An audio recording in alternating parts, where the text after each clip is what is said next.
General Tai stood on the command bridge of the Lurin flagship, his tall, slender frame casting a long shadow across the polished floor. The four slits that served as his eyes narrowed as he watched the holographic display.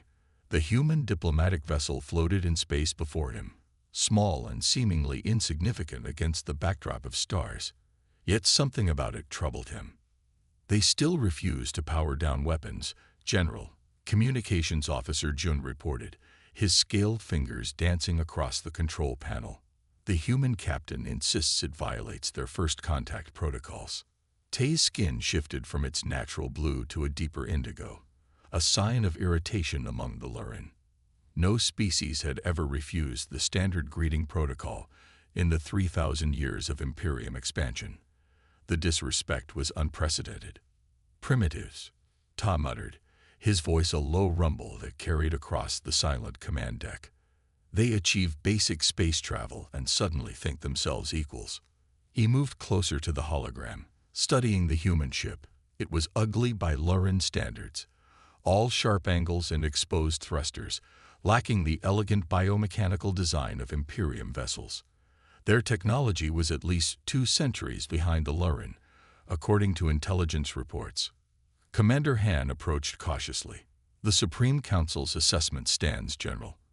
Earth contains valuable resources, and the humans show remarkable adaptability to different environments. They would make excellent additions to our labor force." Ta nodded. The decision to add Earth to the Imperium had been made months ago, when their long-range sensors first detected human expansion beyond their home system. This diplomatic mission was merely a formality, a chance for the humans to surrender peacefully before the inevitable conquest. "Open a channel," Tai ordered.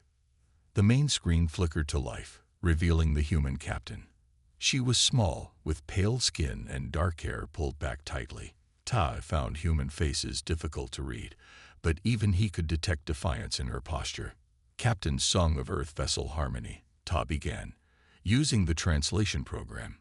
"Your continued refusal to follow standard protocol is being interpreted as hostile intent. Power down your weapon systems immediately." The human captain's expression didn't change. "General Tai, as I've explained 3 times now, Earth Defense Force vessels do not deactivate defensive systems during first contact scenarios. This is non-negotiable. We came in peace, but we're not foolish." Behind him, Tai heard several officers breathe in sharply. No one spoke to a Lurin general this way. "You misunderstand your position, human," Ta said coldly. "This is not a negotiation between equals.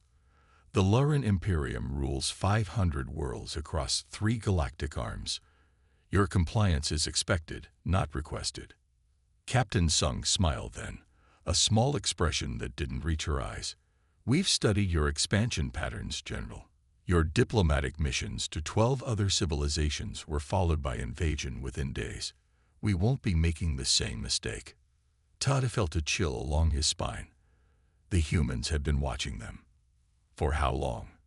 Intelligence had reported no human observation beyond their immediate neighboring systems. "A regrettable misunderstanding," he lied smoothly. "Those civilizations violated various treaties after initial contact." "I'm sure they did," Captain Sung replied. The human leaned forward. "Let me be clear. Earth knows exactly what the Lurin Imperium is. We know what you do to primitive species. We came to give you one chance to establish peaceful relations instead." Tai felt his anger rise. "You dare threaten the Imperium?" "Not a threat. An opportunity." Captain Sung's image remained frustratingly calm. "Choose wisely, General." The transmission cut abruptly. Ta stood in silence for several moments, his mind racing. The humans knew too much. Whether they truly had the capability to resist was irrelevant. Their knowledge alone made them dangerous. "Sir," Tactical Officer Min interrupted his thoughts. "The human vessel is changing position." On the holographic display, the small ship had begun to move, not away from the Lurin cruiser, as might be expected if they feared conflict, but sideways, presenting its profile. "They're targeting our command section," reported Min, surprise evident in his voice. "Impossible." Ta dismissed. Their scanning technology couldn't possibly. A bright flash lit up the bridge as the human ship fired. The entire Lurin vessel shuddered. "Warning shot," Min announced. "Passed within 20 units of our hull." Ta felt rage bloom inside him. No species had ever fired upon a Lurin diplomatic vessel. The sheer audacity of it. They violated every principle of peaceful contact, he announced to his command staff. "Record this aggression for the Supreme Council." Commander Han approached cautiously. "General, should we return fire?" "No," Tay replied coldly. "This single ship is nothing. Prepare a full invasion force." Within minutes, the orders were transmitted through the Lurin network. Across 3 nearby star systems, reserve fleets began mobilizing. The Lurin Imperium's response to defiance was always overwhelming force. A standard 10,000 ships for a Level 3 civilization. "The human vessel is retreating, sir," Min reported. "Shall we pursue?" "Let them run," Ta said with a dismissive wave. "Let them mourn their leaders. It changes nothing." 6 hours later, Tay addressed his assembled command staff in the strategy room. Holographic displays showed the approaching Lurin armada, wave after wave of biomechanical ships, their curved hulls gleaming under distant stars. "The invasion force will arrive within 30 hours, he informed them. "We will begin with standard protocol. Neutralize their orbital defenses, then target military installations on the surface." "And if they surrender before then?" asked Commander Han. Tay's skin darkened. "After such disrespect, we accept nothing less than unconditional surrender. Their leaders will be publicly humbled before their population." He moved to the central display, where a holographic Earth rotated slowly. Intelligence had mapped their major cities, military bases, and government centers. The humans had achieved modest technological advancement, but nothing that could stand against the Imperium. Their space forces consist of fewer than 300 ships, most confined to their home system and nearby colonies. Ta continued. "Our intelligence suggests they have no unified planetary defense system." He looked around at his officers, seeing the certainty in their postures. This would be a standard conquest, perhaps even easier than most. Humans were physically fragile, compared to many species the Lurin had subjugated. "They will submit by week's end," Tai announced confidently. "And those who resist will learn why no species challenges the Imperium twice." As his officers departed to prepare for the coming conquest, Tai remained alone with the holographic image of Earth. Something about Captain Sung's confidence troubled him, but he pushed the thought aside. No single primitive world had ever withstood the might of 10,000 Lurin ships. Soon, Earth would be just another conquered world, and the strange defiance of its people nothing but a footnote in Imperium history. The vast command center of the Lurin flagship hummed with activity as thousands of ships moved into position around Earth's outer defense perimeter. General Ta stood with his hands clasped behind his back, watching the massive holographic display that filled the center of the room. The invasion fleet stretched across space in perfect formation, 10,000 vessels arranged in the sacred geometric patterns that had brought the Imperium victory for centuries. "All battle groups report ready, General," said Commander Du from his station. "Earth has made no further contact since our arrival." Ta nodded, pleased. The humans had clearly realized their mistake. Soon their leaders would beg for mercy, as all species eventually did when faced with the full might of the Lurin Imperium. "Sir," Commander Du suddenly called out, his voice rising with unusual emotion. "We're tracking a vessel approaching from Earth's moon base." "Their surrender delegation, no doubt," Ta said without turning. "I don't believe so, sir. It's a military vessel, moving at high speed." Now Tai turned, his 4 eyes focusing on the tactical display. A single small blip moved steadily toward the Lurin fleet. One ship. Ta's eyes blinked in sequence, an involuntary expression of amusement among his species. Display. The main hologram shifted, zooming in on the approaching vessel. It was sleek and dark, with unusual angular protrusions that defied standard aerodynamic principles. small by any measure, barely a quarter the size of even the Lurin scout ships. Its designation translates as Thunderbolt, reported Officer Kang from the communication station, commanded by a Captain Yun. Ta stared at the tiny ship, then looked around at the vast fleet display. The contrast was almost comical. They send one ship against 10,000. Ta laughed, a whistling sound that carried across the command deck. Several other officers joined in. Perhaps they come to surrender already. Scanning the vessel now, Commander Du said, his laughter fading as he studied his readouts. Unusual energy signature, sir. Not matching any known human technology from our database. Does it matter? Ta waved a dismissive hand. What can one ship possibly? Sir, they're accelerating, interrupted Tactical Officer Jin. Heading directly for our main formation. No transmission, no surrender codes. For a moment, Ta felt a flicker of unease. The behavior made no logical sense, but he quickly suppressed the feeling. The humans were primitives. Perhaps this was some misguided last stand, a symbolic gesture of defiance before inevitable defeat. Destroy it, Tai ordered casually. Low priority.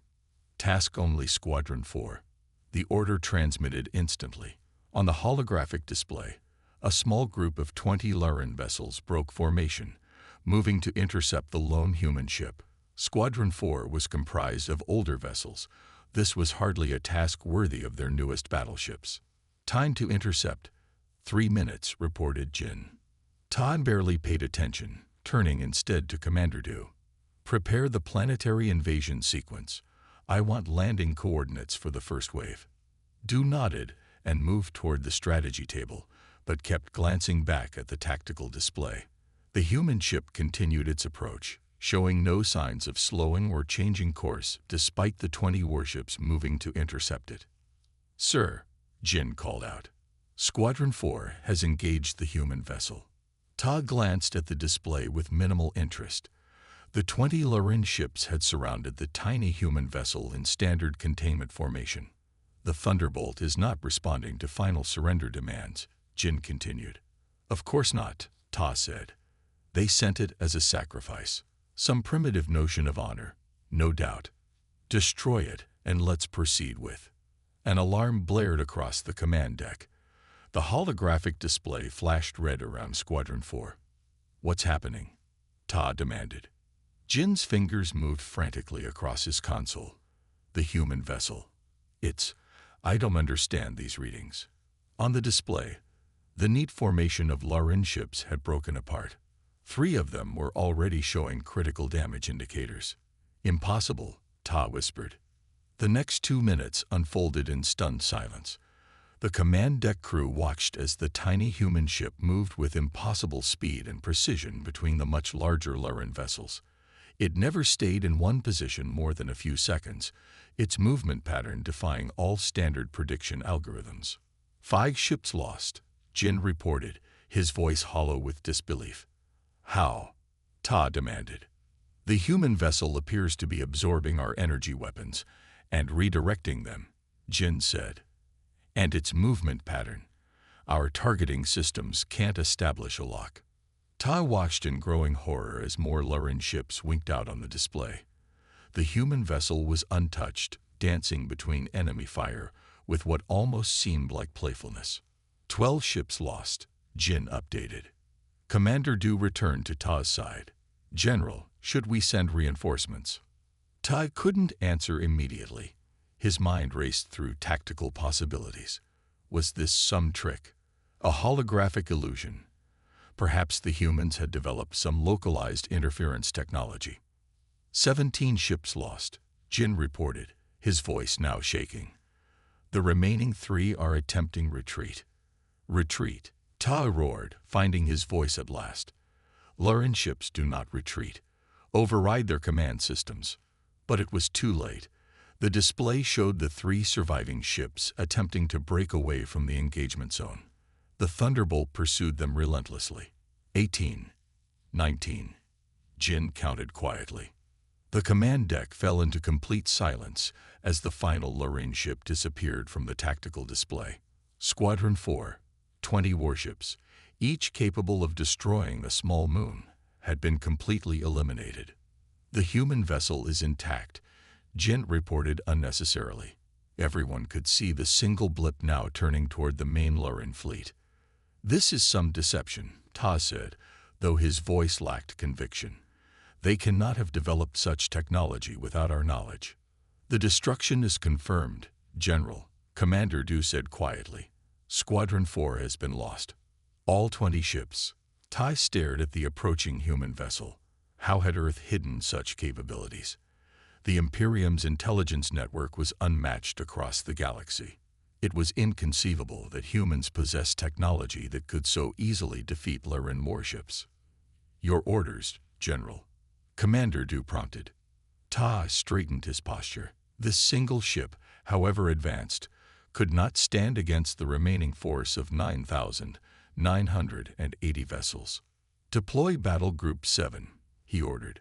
100 ships. Full weapons array. I want that vessel destroyed and analyzed. As Battle Group 7 moved into formation, Ta watched the lone human ship with newfound respect and growing unease. Something unprecedented was happening, and for the first time in his long military career, General Tai felt the cold touch of uncertainty. The Thunderbolt accelerated toward the approaching battle group, showing no fear against overwhelming odds.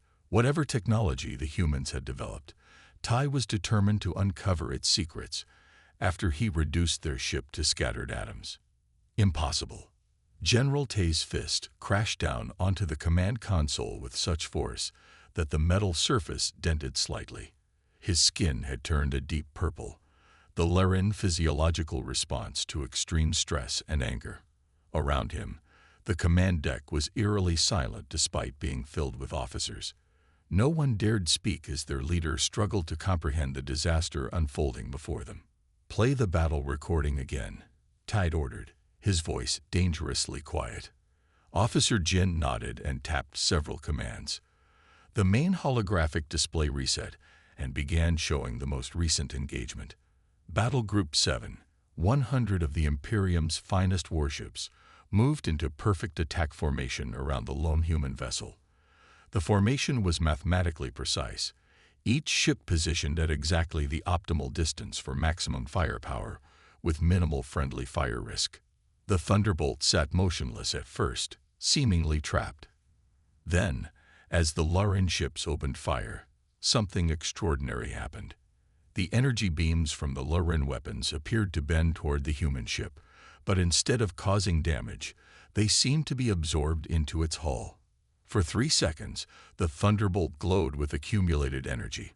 Then it released the power in a controlled burst, directing it back at the Lurin ships with devastating accuracy. 12 Lurin vessels exploded simultaneously. Slow the recording, Tai ordered. Jin complied, and the battle continued at quarter speed. The Thunderbolt began to move in patterns that made Ta's eyes hurt to follow. It accelerated and decelerated randomly, changed direction without warning, sometimes spinning on its axis for no apparent tactical reason. The Lurin ships adjusted their formation according to standard doctrine, shifting to pattern Delta 9, designed to trap and destroy agile opponents. It had worked against every species in recorded history. It failed catastrophically against the Thunderbolt. The human ship seemed to anticipate the trap, sliding through a gap in the formation that shouldn't have existed. As it passed between 4 Lurin cruisers, it released another energy burst, this time splitting the beam into 4 separate trajectories. Each beam hit a critical system on each ship. All 4 cruisers went dark, drifting powerless in space. Their patterns make no sense, Tactical Officer Hyun reported, reviewing data on his screen. I've analyzed their movement algorithms. The ship changes strategy completely every 73 seconds, precisely. What do you mean completely? Ta demanded. I mean it abandons whatever tactical approach it was using and implements an entirely different one. Hyun explained. It's as if the ship is running multiple battle computers simultaneously. Commander Du moved closer to the display, studying the Thunderbolt's movements with growing horror. No species fights like this, he whispered. It's as though they're improvising. Improvising. Ta spat the word like it was poison. Warfare is mathematics. There are optimal solutions to every tactical scenario. Yes, General, Du agreed. And the humans seem to deliberately avoid those optimal solutions. They choose suboptimal approaches that our systems don't anticipate because no logical military force would make those choices. Tai felt cold dread spreading through his central nerve column, the Lorraine equivalent of a spine chill. The Imperium had conquered 312 worlds through perfect mathematical warfare. Their battle computers calculated billions of scenarios per second, always finding the most efficient path to victory. Every species followed predictable patterns in combat because there were only so many logical ways to fight. Except, apparently, humans. Remaining ships in Battle Group 7? Tai asked, his voice hollow. 17 operational, General, Jin reported. 83 lost or disabled. 83 ships. The number seemed impossible. No force in the galaxy had ever inflicted such losses on a Lurin battle group. And this was not a fleet or even a squadron. It was a single vessel.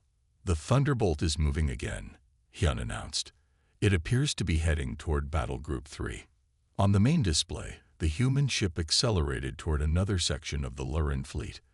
The officers watched in tense silence, waiting for Ta's response. The general's mind raced. Standard tactics had failed catastrophically. The humans possessed technology that defied Lurin understanding, some way to absorb energy weapons and redirect them. More disturbing was their unpredictable combat style that seemed designed specifically to counter the Lurin's mathematical approach to warfare. How had they known? How had humans learned so much about Lurin tactical systems while hiding their own capabilities? Tai made his decision. Deploy Formation Zenith, he ordered. All remaining battle groups. Commander Du looked up sharply. General, Formation Zenith requires at least 2,000 vessels. It's never been used except in simulations. We have nearly 10,000 ships, Ta snapped. Commit 2,000 to Zenith Formation. Now. The orders went out. Across the vast fleet, 2,000 Lurin warships began to move into a complex three-dimensional pattern. Formation Zenith was the most advanced tactical arrangement in the Imperium arsenal. A sphere of overwhelming firepower with overlapping fields of fire that left no escape route. It had been developed centuries ago, but never implemented in actual combat because no enemy had ever required such overwhelming force. The Thunderbolt paused as if observing the massive formation taking shape around it. The human vessel appears to be scanning our deployment, Hyun noted. Let them scan, Ta said grimly. No single ship can escape Zenith. It's mathematically impossible. The formation completed, 2,000 vessels arranged in perfect spherical layers around the tiny human ship. Even with its strange absorption ability, the Thunderbolt couldn't possibly handle the combined firepower of so many ships firing simultaneously. Formation complete, General, Du reported. Execute primary firing sequence, Tai ordered. The command went out. 2,000 Lurin ships fired their main weapons simultaneously, creating a perfect sphere of destructive energy converging on the Thunderbolt. What happened next defied explanation. The human vessel began to spin rapidly, faster than any ship should be capable of maneuvering. As the energy weapons struck, they didn't just get absorbed. They seemed to wrap around the spinning ship, creating a swirling vortex of power. For 3 seconds, the Thunderbolt became a miniature sun in the center of the Lurin formation. Then it released the accumulated energy. Not in a single burst, but in thousands of precisely aimed microbeams that shot outward in all directions. Each beam found a critical system on a Lurin ship. Engines failed. Weapons went offline. Life support systems shut down. Status report. Ta shouted over the chaos of alarms and shouting officers. Jin's face had gone pale gray, the Lurin equivalent of human shock. 927 ships disabled or destroyed in the initial energy release, he reported mechanically. The Thunderbolt is now moving through the formation, targeting remaining vessels individually. Todd watched in horror as the human ship darted through the once perfect formation, now a chaotic mass of disabled and exploding vessels. The Thunderbolt moved with impossible precision, sometimes passing within meters of Laren ships before firing precise shots at their most vulnerable points. "How do they know our weak points?" Du asked, his voice barely audible. "Those are classified designs." No one answered. No one needed to. The implications were clear. Humanity had studied the Laren far more thoroughly than intelligence had ever suspected. For the next 6 hours, Ta stood rigid at his command station, watching the systematic destruction of the greatest fleet ever assembled by the Imperium. The Thunderbolt seemed tireless, methodically targeting ship after ship with perfect precision. Laren captains tried desperate measures, ramming attacks, self-destruct sequences, random evasive patterns. Nothing worked.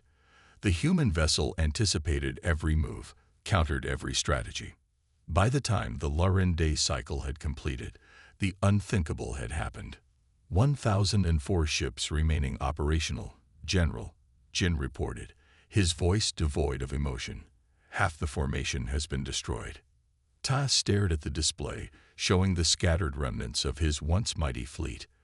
The perfect zenith formation was now a drifting graveyard of dead and dying ships.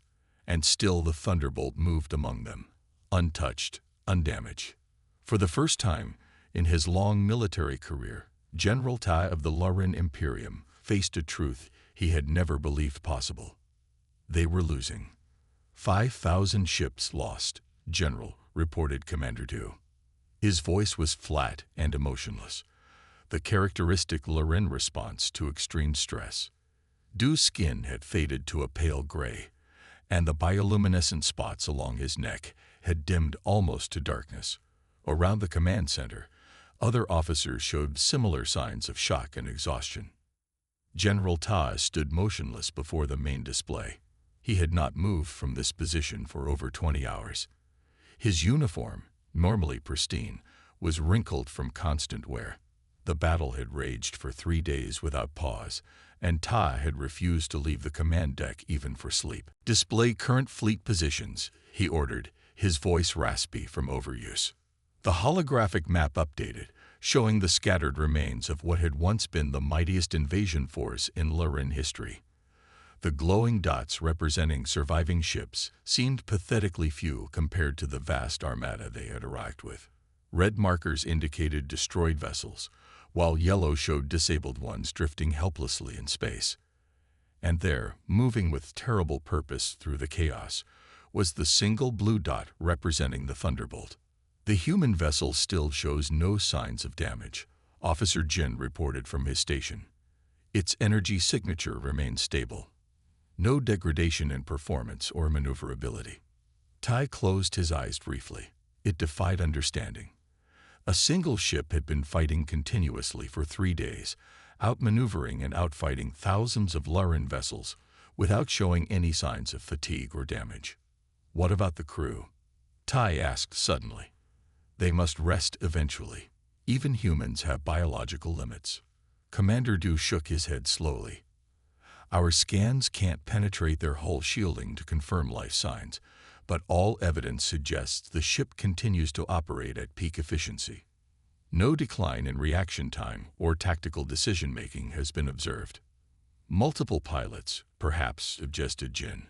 "They could be rotating shifts." "Doesn't matter," Ta said grimly. "Even with crew rotations, their ship should show some signs of stress after 3 days of continuous combat."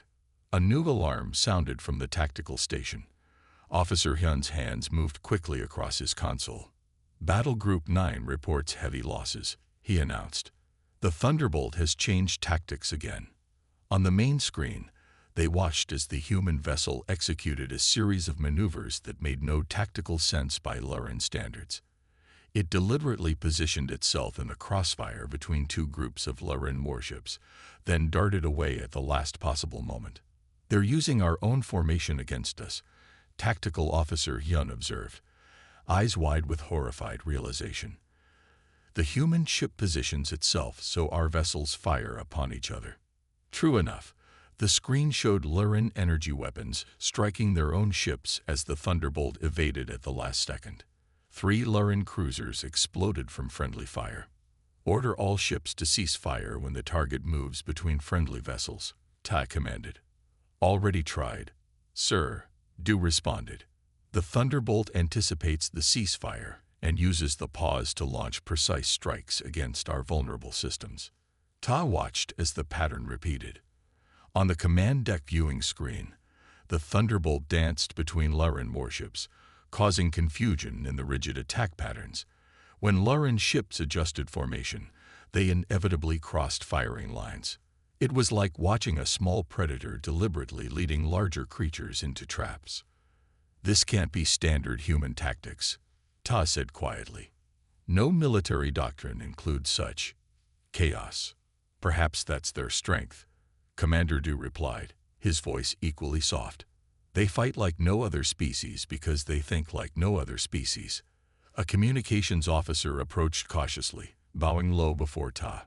General, incoming transmission from the Supreme Council. Priority Alpha. Ta nodded, steeling himself. The Supreme Council rarely contacted field commanders directly during operations. That they did so now indicated the gravity of the situation had reached the highest levels of the Imperium. The main screen shifted to show 5 Lurin elders, their skin the deep blue of pure bloodlines.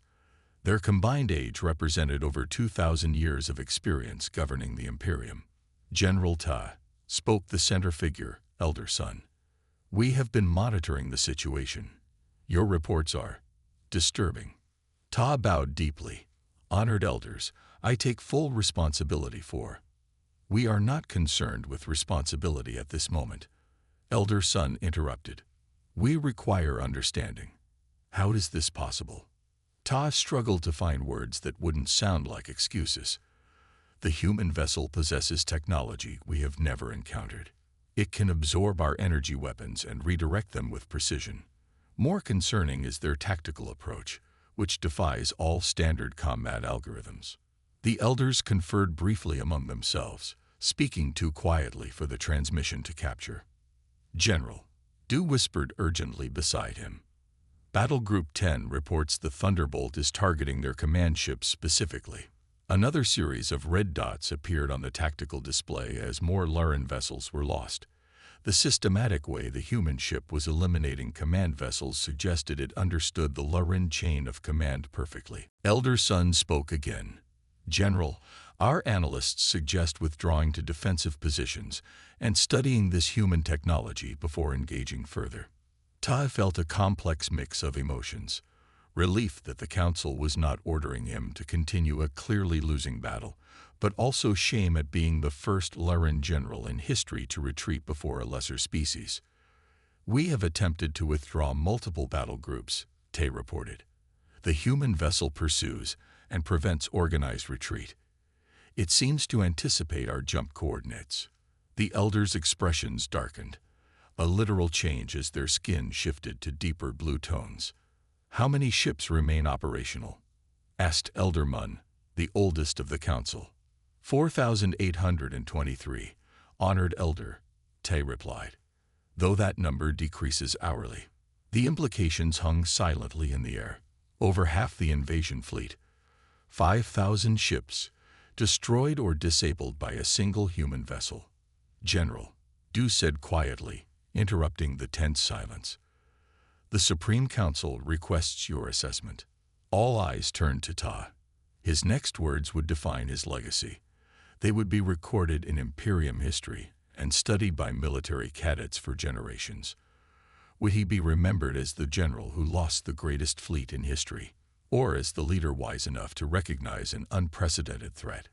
Tai stared at the destruction displayed on the screens around him, the wreckage of thousands of Lurin ships. The proud Imperium fleet reduced to scattered groups fighting for survival, and still the human ship continued its implacable hunt. He made his decision. Tell them. Ta paused, then straightened his posture and looked directly at the Supreme Council. We have gravely underestimated our enemy. The words hung in the air, heavy with implications for the future of the Imperium. For the first time in nearly 4,000 years, the Lyran faced a species that could not only resist them but defeat them. The humans are not the primitives we believe them to be, Todd continued, finding strength in finally speaking the truth. They fight with creativity rather than mathematical precision. They use unpredictability as a weapon more powerful than any technology, and they have clearly studied us far more thoroughly than we have studied them. The Supreme Council listened in stunned silence as Ty delivered the most difficult military assessment of his career. The turning point had come, not just in this battle, but in the history of the Lyran Imperium itself. General Taz stood before the Supreme Council, his normally perfect posture slightly bent from exhaustion. The Grand Chamber, with its soaring crystal ceilings and ancient stone walls, had witnessed thousands of victory reports throughout Lyran history. Never had it hosted a declaration of defeat. 9,273 ships destroyed, Tay reported, his voice echoing in the silent chamber. By one human vessel. The 5 supreme elders sat motionless on their elevated platform. Around them, junior counselors and military advisors exchanged glances of disbelief. Such a defeat was unprecedented in 12,000 cycles of Lyran history. Elder Pack, the most senior member, leaned forward slightly. Clarified, General, you mean one human battle group? No, honored Elder, Tay replied steadily. One ship, the vessel designated Thunderbolt. A murmur spread through the chamber. Elder Sung's skin darkened to deep indigo, a sign of extreme emotion. Impossible, he declared. Your sensors must have malfunctioned. Perhaps they deployed stealth technology to hide additional vessels. We considered that possibility, Ta said. We deployed our most advanced detection systems. There was only one ship. The recordings have been verified. Tai activated a small device on his wrist. Above the center of the chamber, a holographic display appeared showing the Thunderbolt in action. The council watched in stunned silence as the small human vessel moved with impossible agility, absorbing energy blasts and redirecting them to destroy Lyran ships. Their technology is not fundamentally superior, Todd continued as the recording played. We've analyzed debris from our own vessels. Their advantage is unpredictability. They do not fight according to mathematical principles.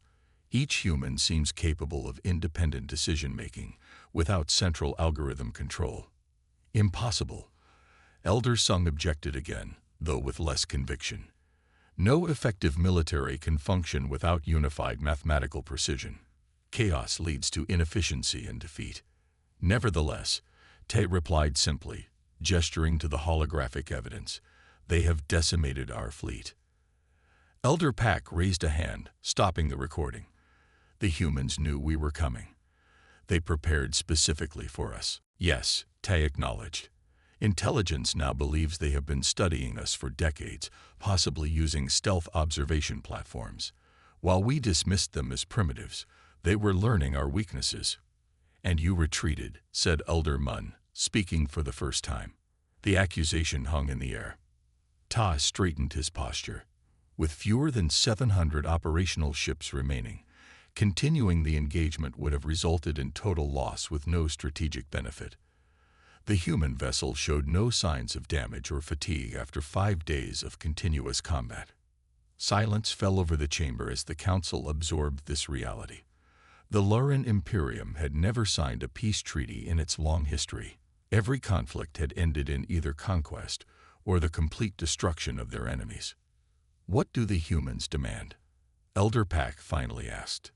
Only that we recognize their sovereign territory and establish diplomatic relations, Tay replied. They have not requested reparations or territorial concessions. Elder Sung scoffed. Mercy. From primitives. Not mercy, Ta corrected. Strategy. They demonstrated their capability by defeating our fleet. They have no need to humiliate us further. The council deliberated privately for 2 days while Tai waited. In the end, pragmatism prevailed over pride. The Luran Imperium would sign its first peace treaty rather than risk further conflict with the humans. 3 weeks later, General Ta stood in a neutral meeting facility orbiting Jupiter. The room was simple by Luran standards, functional rather than ornate. A large window offered a view of the massive gas giant below. The door opposite him slid open, and Captain Eon of the Thunderbolt entered. She was shorter than Tai had expected, with close-cropped dark hair and alert eyes. Her uniform was simple, dark blue with minimal insignia. No ceremonial weapons or tokens of rank that most military species favored. "General Tai," she said with a small bow, "thank you for agreeing to this meeting." Tai returned the gesture. "The treaty has been signed. Our species are now at peace." "Yes," Yun agreed. "Though I suspect you have questions that weren't addressed in the official proceedings." Tai hesitated, then decided directness was appropriate. "How?" he asked simply. Yun smiled. A gesture Tai had learned indicated amusement rather than aggression in humans. She walked to the window and looked out at Jupiter's swirling clouds. "Your species always chooses the optimal solution," she said. "We knew you'd never consider the suboptimal ones, so that's exactly where we attacked from." "You designed your ship specifically to counter our tactics," Ta stated. "Yes. The Thunderbolt is a prototype, the first of its kind. We called it Project Asymmetry." Yun turned to face him. "Your military strength is built on perfect mathematical prediction, so we created something mathematically unpredictable." "Your weapons?" Tai asked. "The energy absorption technology. Quantum refraction fields," Yun explained. "They don't work on all weapons, but they're very effective against your energy-based systems." Tai absorbed this information. "And your tactics? The constant changes in strategy." "That was the human element," Yun said. "The Thunderbolt has 5 separate tactical officers who rotate command every 73 seconds. Each makes decisions independently, based on their own judgment, rather than algorithmic calculations." "Chaos is strategy," Ta murmured. "Not chaos," Yun corrected. "Creativity. Humans excel at finding unorthodox solutions." Ta considered this. Everything in Luran culture valued order, precision, mathematical perfection. The idea of deliberately introducing unpredictability into military operations was alien to their thinking. "Why tell me this?" he asked. "Because understanding leads to peace," Yun replied simply. "We don't want war with the Luran. We want coexistence." Tai returned to his homeworld after the meeting. Though officially disgraced for overseeing the greatest defeat in Imperium history, he found himself appointed to an unexpected new role: Special Advisor on Human Relations. For the next 15 years, Tai dedicated himself to studying human culture, psychology, and military thinking. He established the first Luran Human Cultural Exchange Program. He wrote extensive analyses of human unpredictability as both weakness and strength. On the anniversary of the battle, now called simply the Thunderbolt Incident, in Luran historical records, Ta submitted his final report before retirement. The Supreme Council expected a comprehensive strategic assessment. Instead, they received a single line: "In a universe of patterns, humans are the exception. Underestimate them at your peril." The report caused controversy initially, but as relations with humans deepened, its wisdom became apparent. The Luran began to incorporate limited unpredictability into their own systems. Humans shared some of their technological innovations. Trade flourished between the species. Decades later, when Ta's personal memoirs were published posthumously, his private reflections on the Thunderbolt revealed a deeper understanding. "The humans could have destroyed our entire fleet. They chose to spare the remaining ships once their point was made. In that moment of mercy, I saw something our mathematical models had never accounted for: a species that valued life over victory.